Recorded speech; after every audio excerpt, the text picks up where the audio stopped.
Wow, কুয়েতের বিপক্ষে পাকিস্তানের অবিশ্বাস্য জয়।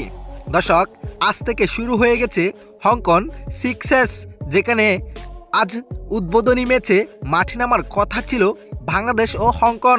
তবে বৃষ্টির কারণে ভেস্তে যায় ম্যাচটি। এর পরের ম্যাচও ভেস্তে যায় বৃষ্টির কারণে। 3 নম্বর ম্যাচে মাঠে নেমেছিল পাকিস্তান ও কুয়েত, যেখানে শুরুতে ব্যাট করতে নেমেছিল কুয়েত। শুরুতে ব্যাট করতে নেমে শেষ পর্যন্ত নির্ধারিত 6 ওভারে 2 উইকেট হারিয়ে 123 রান টার্গেট দেন তারা। মনে হচ্ছিল এই রান কোনোভাবেই নিতে পারবে না পাকিস্তান, কেননা মাঝপথে প্রায় হালে ছেড়ে দিয়েছিল পাকিস্তান, যেখানে লাস্ট 2 ওভারে জিতার জন্য প্রয়োজন পাকিস্তানের 76 রান।